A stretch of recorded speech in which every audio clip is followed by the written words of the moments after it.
جب لوگ پلٹ کے آ جاتے ہیں تو 2 فرشتے آتے ہیں، منکر نکیر ان کے نام ہیں، اور وہ اس کو بٹھا دیتے ہیں اور بٹھا کر کے اس سے 3 سوال پوچھتے ہیں۔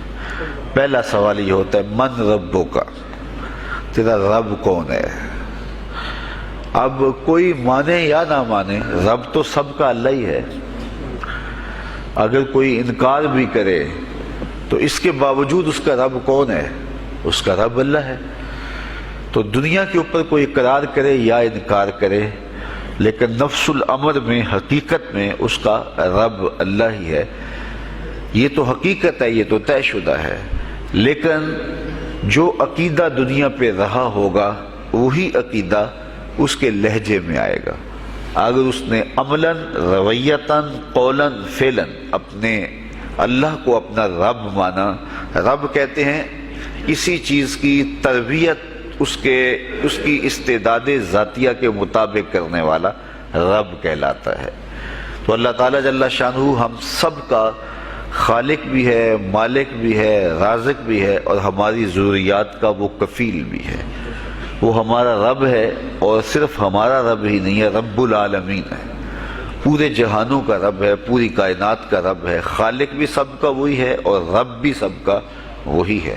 جو اسے مانتا ہے اسے بھی رزق دیتا ہے، جو نہیں مانتا تو اس کے لیے بھی رزق کے دروازے بند نہیں کرتا۔ حضرت ابراہیم علیہ السلام کی عادت یہ تھی کہ جب تک کوئی مہمان نہیں آ جاتا تھا اتنی دیر تک کھانا نہیں کھاتے تھے۔ بھوک لگتی تو کوئی مہمان ڈھونڈتے تاکہ اس کے ساتھ بیٹھ کے کھانا کھاؤں۔ کھانا جتنا بھی مرغن اور جتنا بھی جو ہے وہ پرتکلف کیوں نہ ہو، اگر مہمان کے ساتھ کھایا جائے گا تو اس کا قیامت کے دن کوئی حساب نہیں ہوگا۔ تو مہمان کے ساتھ وہ کھانا کھایا کرتے تھے۔ مہمان اللہ کی رحمت ہوتا ہے۔ اچھا، وہ ایک دن مہمان ڈھونڈنے نکلے تو ایک بوڑھا شخص ملا تو اسے اپنے ساتھ گھر میں لے آئے، بٹھایا دسترخوان پہ۔ جب کھانے کا وقت آیا تو کہا کہ اللہ کے نام سے شروع کرو۔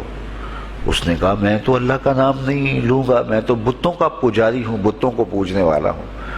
حضرت ابراہیم علیہ السلام نے کہا کہ تیرے ساتھ میرا تعلق کوئی کاروباری، کوئی ذاتی، کوئی اور تو ہے نہیں، میں رب کے لیے ہی تو تجھے کھلا رہا ہوں، اور اگر تو رب کا نام ہی نہیں لے گا تو پھر میرا تیرا رشتہ کیا باقی بچتا ہے؟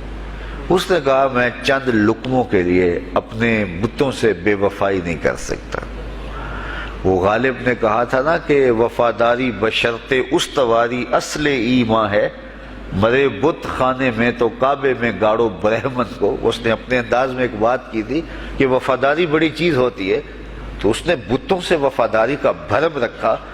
اس نے کہا کہ میں چند لقموں کے لیے جو ہے وہ تیرے رب کا نام لوں اور اپنے معبودان کا نام چھوڑ دوں، یہ نہیں ہو سکتا۔ آج تو لوگ چائے کی پیالی پہ دین بیچ رہے ہیں، کیا آج ممبر و محراب فروخت نہیں ہو رہے؟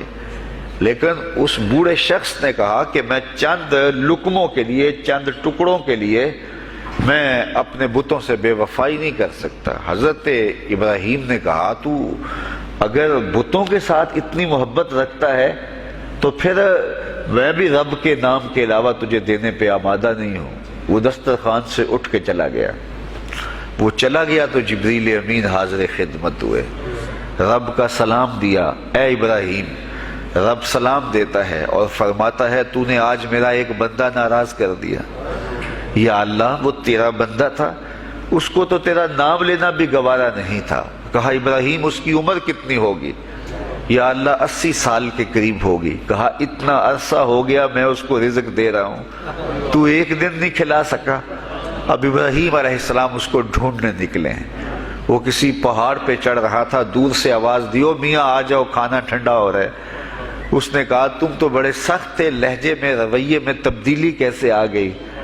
کہا کہ اسی رب کا پیغام آیا ہے کہ مجھے اتنا عرصہ ہوا اسے کھلاتے ہوئے، وہ مجھے نہیں بھی مانتا تھا، پھر بھی میں اس کی ضروریات کو پورا کرتا رہا ہوں، اور تم ایک دن نہیں دے سکے؟ تو آؤ کھانا ٹھنڈا ہو رہا ہے۔ کہا تے رب کا نام نہیں لوں گا، کہا نہ لینا کہا اتنی تبدیلی؟ کہا اسی رب کا سندیش آیا ہے، اسی رب کا پیغام آیا ہے۔ کہا پھر کھانا بعد میں کھاؤں گا، پہلے اپنے رب کا مجھے غلام بنا لے۔ تو کوئی مانے اس کو بھی دیتا ہے، کوئی نہ مانے اس کو بھی دیتا ہے، بلکہ دنیا کے اوپر کافروں کو زیادہ دیتا ہے۔ ایک روایت میں آتا ہے کہ اگر اہل ایمان کی دلجوئی کا لحاظ نہ ہو تو کافروں کے گھروں کی سیڑھیاں سونے اور چاندی کی ہوں، لیکن یہ کہیں گے ہمیں تو مار ہی دیا ہے۔ اور اقبال نے کہا تھا نا کہ کافر کو دیے حور و قصور اور مومن کے لیے فقط وعدہ حور۔ تو اس لیے ان کی دلجوئی ہے، ورنہ کافروں کو اتنا دور، چونکہ ان کا حصہ آخرت میں نہیں ہے، ان کا حصہ صرف دنیا ہے۔ دنیا پہ عیش کریں، دنیا پہ عیش و عشرت کی زندگی گزارے، دنیا ہی دنیا، آخرت میں ان کا کوئی حصہ نہیں۔ اور مومن کا آخرت میں حصہ ہے، اور دنیا کے اوپر جو تکلیفیں آتی ہیں ان تکلیفوں کا بدلہ اس کو قیامت کے دن دیا جائے گا۔ بلکہ صحیح حدیث میں آتا ہے کہ جب اہل بلا کو ان پر آنے والی مصیبتوں کا صلہ دیا جائے گا تو لوگ آرزو کریں گے کاش ہمارے بدن کو لوہے کی کینچیوں سے کاٹ دیا ہوتا، اور دنیا کے اوپر ہمیں بھی تکلیفیں، اذیتیں، آلام و مصائب آئے ہوتے۔ تو مومن جب اللہ کی طرف سے آنے والی کسی تکلیف کو خندہ پیشانی کے ساتھ قبول کرتا ہے اور اس پہ راضی رہتا ہے اور صبر کا دامن ہاتھ سے نہیں چھوڑتا، واویلا نہیں بچاتا، جزا فضا نہیں کرتا، تو اللہ تعالیٰ نے اس کے لیے اجر رکھا ہے۔ بلکہ رسول کریم نے ارشاد فرمایا مومن کے پاؤں میں جو کانٹا چبھے تو اللہ اس کا بھی مومن کو قیامت کے دن اجر عطا فرمائے گا۔ تو مومن کی زندگی جو ہے وہ بڑی خوبصورت زندگی ہے۔ تو دنیا کے اوپر جو اسے مانتا ہے اللہ اسے بھی عطا کرتا ہے، جو اس کا انکار کرتا ہے اللہ اسے بھی عطا کرتا ہے، اس لیے کہ اس کی شان ہے کہ وہ رب ہے اور وہ سب کا لحاظ کرتا ہے اور سب کی ضروریات کو پورا کرتا ہے۔ پھر ہر شخص کی ضروریات الگ الگ ہیں، میری ضرورت الگ ہے، آپ کی کوئی اور ضرورت ہوگی، اور سب کی ضرورت کا اس نے لحاظ رکھا ہوا ہے۔ پھر بہائم کی، چوپایوں کی، حشرات الارض کی، پرندوں کی مختلف ضروریات ہیں۔ اڑنے والوں پرندوں کی ضروریات الگ ہے، پانی کے جانوروں کی ضروریات الگ ہیں، اس طرح حشرات الارض کی ضروریات الگ ہیں اور درندوں کی ضروریات الگ ہیں۔ یہاں تو ہم ایک آدھ کلو گوشت ہو تو گھر کے سارے افراد اس سے گزارا کر لیتے ہیں، لیکن شیر کو اور چیتے کو جو ہے وہ منوں کے حساب سے روزانہ چاہیے، رب ان کو روزانہ فراہم کرتا ہے۔ یہ پنساری کے پاس جائیں، اگر آپ کو ڈاکٹر یا حکیم لکھ دے کہ یہ آپ کو خالص سچے موتی چاہیے، اس کی کوئی چیز آپ کو بنا کے دیں گے تو آپ ہزاروں لاکھوں روپے خرچ کرتے ہیں، پھر بھی بعض کا اعتماد نہیں ہوتا کہ یہ بالکل 1 نمبر ہے یا 2 نمبر۔ تو رتی، ماشی اور تولوں کے اندر آپ ان کو خریدتے ہیں اور وہ بھی آپ کو گمان ہوتا ہے کہ پتہ نہیں خالص ہیں یا ناخالص، لیکن دنیا کے اوپر لاکھوں کروڑوں پرندے پائے جاتے ہیں، جانور پائے جاتے ہیں، ہنس، اور وہ کھاتا ہی سچے موتی ہے۔ صبح کو بھی، شام کو بھی، دوپہر کو بھی اللہ سب کو پیٹ بھر کے کھانے کے لیے عطا فرماتا ہے۔ تو جس کی جو ضرورت ہے وہ رب ہے، اس ضرورت کو پورا کرتا ہے۔ تو ہم اگر اللہ تعالیٰ کو رب مان لیں حقیقی معنوں کے اندر تو ہماری زندگی کی پریشانیاں، ہماری زندگی کے دکھ مٹ جاتے ہیں۔ مصیبتیں اس وقت آتی ہیں اور اس وقت پریشانی لگی رہتی ہے، دھڑکا لگا رہتا ہے کہ جب انسان جو ہے وہ سمجھتا ہے کہ میں ہی جو ہے وہ کچھ کرنے والا ہوں۔ وَمَا مِن دَابَّةٍ فِي الْأَرْضِ إِلَّا عَلَى اللَّهِ رِزْقُهَا، زمین پر چلنے والی، رینگنے والی کوئی چیز نہیں جس کا رزق اللہ کے ذمہ کرم پہ نہ ہو۔ تو جب انسان اس عقیدے کو اپنی روح میں، اپنے باطن میں اتار لیتا ہے تو پھر اس کی زندگی سوکھی ہو جاتی ہے کہ وہ میرا خالق بھی ہے اور وہ میرا رب بھی ہے، اور یہ یقین انسان کی زندگی کے اندر اعتماد، روشنیاں اور توکل بھر دیتا ہے۔ بلکہ ایک حدیث میں آیا کہ جس طرح توکل کرنے کا حق ہے اگر وہ تم ادا کرو تو اللہ تمہیں ایسے رزق عطا فرمائے جس طرح پرندوں کو عطا فرماتا ہے۔ وہ جب صبح نکلتے ہیں تو ان کے پیٹ خالی ہوتے ہیں اور انہیں پتہ نہیں ہوتا کہ کہاں سے رزق مل رہا ہے، اور جب وہ شام کو آتے ہیں تو ان کا پیٹ بھرا ہوا ہوتا ہے۔ بند توکل، پنچھی اڑ دے، خرچ نہ پلے زیرا ہو، سلطان باہو فرماتے ہیں کہ انہیں کوئی نہیں پتا ہوتا کہ فلاں جگہ پہ جانا ہے، لیکن کبھی ایسا نہیں ہوا کہ وہ بھوک سے مر گئے ہوں اور انہیں کچھ ملا نہ ہو، تو وہ خالی پیٹ کبھی نہیں آتے، وہ اللہ تعالیٰ ان کو رزق نصیب فرماتا ہے، وہ سب کا رب ہے۔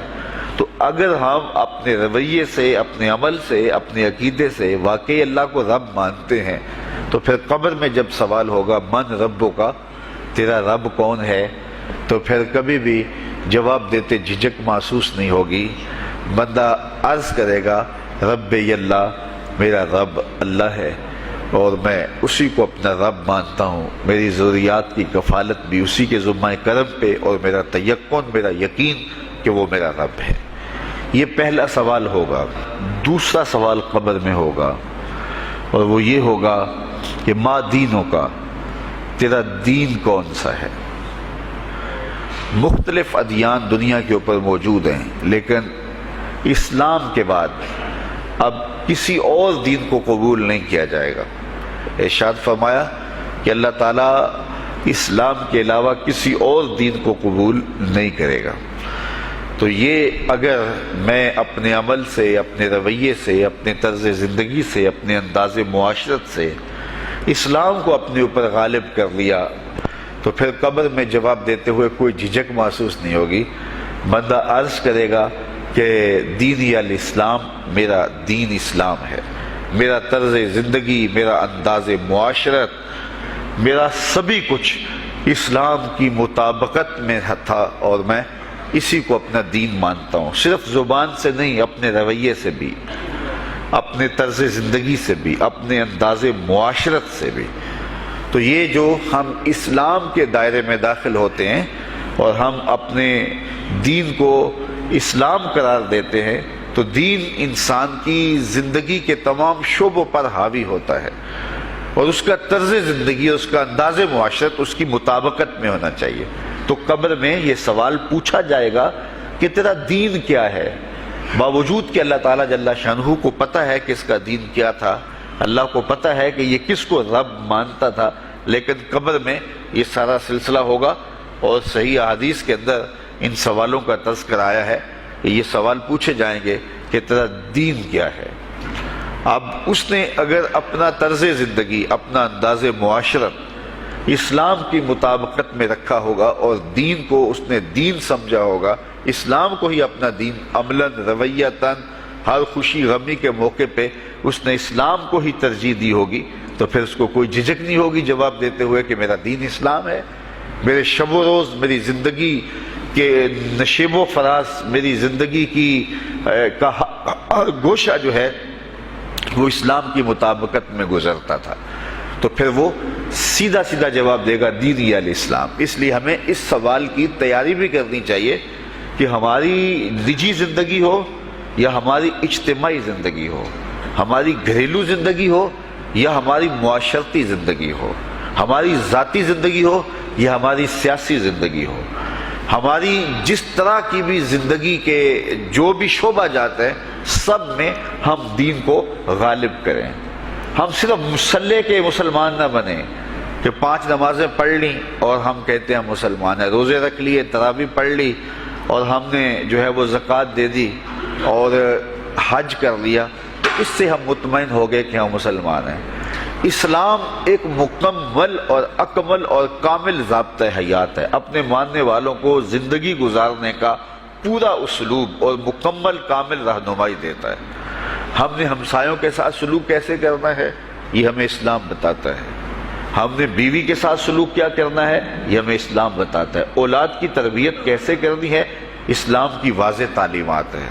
ہم نے سفر کرنا ہے تو انداز سفر کیا ہونا چاہیے، اسلام نے ہمیں بتایا۔ کاروبار کرنا ہے تو ہم جو ہے وہ کیا کاروبار کو مارکیٹ سے سیکھیں گے یا اللہ اس کے رسول سے سیکھیں گے، تو ہمیں اللہ اس کے رسول نے واضح 2 ٹوک اور سیدھے سیدھے احکام دیے ہیں کہ تم جب کاروبار کرو تو تم جو ہے وہ اس انداز کے ساتھ کاروبار کرو، کم نہیں تولنا، کم نہیں ناپنا، جھوٹی قسم نہیں کھانی، سود نہیں لینا۔ تو یہ ساری چیزیں، ملاوٹ نہیں کرنا، ایک ایک چیز جو ہے وہ اسلام نے ہمیں فراہم کی ہوئی ہے۔ تو پورا دین جو ہے جب ہم اختیار کریں گے، ہمارے رویے، ہمارا طرز زندگی، ہمارا انداز معاشرت جب دین اسلام کے مطابق ہوگا، تو قبر میں اس سوال کا جواب دینا ہمارے لیے کوئی مشکل نہیں ہوگا۔ اور اگر ہمارا طرز زندگی کچھ اور طرح کا ہوگا تو کیا صرف یہ کہہ دے کہ ہم مسلمان ہیں؟ یہ تو پھر ایک کافر بھی کہہ سکتا ہے کہ میرا دین اسلام ہے، ایک منافق بھی کہہ سکتا ہے کہ میرا دین اسلام ہے، لیکن ایسا نہیں ہوگا۔ جو ہماری کیفیت قلب ہوگی قبر میں اس کا جواب اس کی مطابقت میں آئے گا۔ وہاں یہ دنیا کے معاملے یا دنیا کی یادداشتیں نہیں ہوگی، وہاں کیفیت قلب کے مطابق جواب دیا جائے گا۔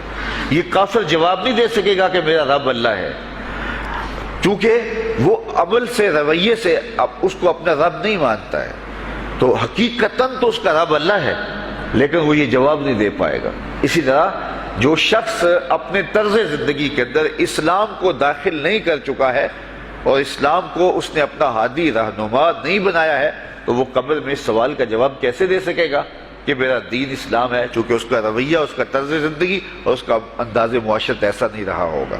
اس لیے ہمیں اپنی زندگی کے شب و روز کو اسلامی تعلیمات کے سانچے میں مکمل اور کامل طور پہ ڈھالنا ہوگا، تاکہ جب قبر میں سوال ہو تو ہم جواب دے سکیں کہ ہمارا دین اسلام ہے۔ تیسرا سوال جس پہ فیصلہ ہو جائے گا، اور اس کے بعد قبر میں یا جنت کا دروازہ کھول دیا جائے گا یا جہنم کی کھڑکی کھول دی جائے گی، وہ سوال تیسرا کیا ہوگا؟ اور وہ سوال بھی عقیدے کا ہے، بلکہ بخاری شریف کی ایک روایت کے مطابق 3 سوال نہیں ہوں گے، ایک ہی سوال ہوگا، اور وہ یہ تیسرا سوال ہوگا۔ فرشتے پھر پوچھیں گے، حضور علیہ الصلوۃ والسلام کے روضہ دور سے اور قبر کے درمیان سے پردے ہٹا دیے جائیں گے، اور رسول کریم صلی اللہ علیہ وسلم سامنے ہوں گے، اور فرشتہ حضور کی طرف اشارہ کر کے کہے گا، ما کنت تقول فی ھذا الرجل، ان کے بارے میں زندگی میں کیا کہا کرتا تھا۔ یہاں یہ نہیں ہے کہ تو نے کیا کہا تھا یا اب کیا کہتا ہے۔ جب مضارع کے اوپر کانا یا جو ہے وہ کانا کے مشتقات داخل ہوں تو پھر وہ ماضی استمراری کا جو ہے وہ معنی دیتا ہے۔ تو ما کنت تقول کا معنی یہ ہے کہ تو کیا کہا کرتا تھا، تیرا لہجہ کیا تھا، تیری زبان کیا تھی، ان کے بارے میں تیری رائے کیا تھی، تو کیا بولا کرتا تھا، کیا کہا کرتا تھا۔ تو یہ حضور علیہ الصلوۃ والسلام سامنے ہوں گے اور یہ سوال پوچھا جائے گا۔ اب ابو جہل سے پوچھا جائے گا، ما کنت تقول فی ھذا الرجل، تو وہ کہے گا، ہے ہاتھ لا ادری، ہائے افسوس میں نہیں جانتا یہ ہیں کون۔ ابو لہب سے پوچھا جائے گا، وہ کہے گا، ہے ہاتھ لا ادری، ہائے افسوس میں نہیں جانتا یہ کون ہے۔ اچھا، جانتا نہیں تو پتھر کس کو مارتا تھا، جانتا نہیں تو گڑے کس کی راہوں میں کھدواتا تھا، جانتا نہیں تو اوجریاں کس کے اوپر ڈلوایا کرتا تھا۔ آنکھیں پھاڑ پھاڑ کے تو ساری زندگی دیکھتا رہا، لیکن آج ابو جہل قبر میں اترا، حضور کی صورت نورانی سامنے ہے، اور پوچھا گیا کہ یہ کون ہے، یہ نورانی چہرے والے کون ہیں؟ تو ابو جہل کہتا ہے، ہائے افسوس میں نہیں جانتا یہ کون ہے۔ اچھا، جانتا نہیں تو پھر پتھر کس کو مارتا تھا؟ اللہ اکبر۔ اور 14 صدیاں گزرنے کے بعد ایک مومن لحد میں اترتا ہے اور پردے ہٹا دیے جاتے ہیں، اور منکر نکیر سوال کرتے ہیں، عامر چیمہ بتا یہ کون ہے؟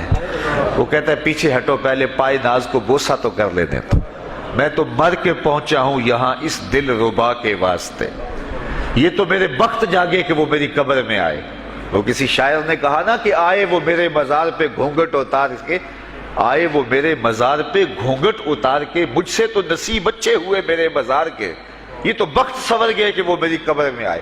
شیخ عبدالحق محدث دہلوی علیہ رحمہ لکھتے ہیں کہ جب سے یہ سنا ہے کہ قبر میں حضور آئیں گے، پتہ نہیں موت کہاں مر گئی ہے، جی چاہتا ہے زندہ ہی قبر میں چلے جائیں۔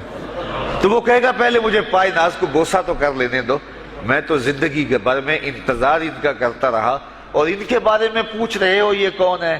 ساری زندگی پیر مہر علی شاہ نقشہ بتاتے رہے، مکھ چند بدر شاہ شانی ہے، متھے چمک دی لاٹ نورانی ہے، کالی زلف تے اکھ مستانی ہے، مخمور رکھی ہیں مد بھریاں۔ تو وہ فوراً جواب دیتا ہے، یہ تو وہی میرے آقا و مولا ہیں جن کے لیے ساری زندگی تڑپتا رہا اور ان کی زیارت کی آرزوئیں اور تمنائیں کرتا رہا۔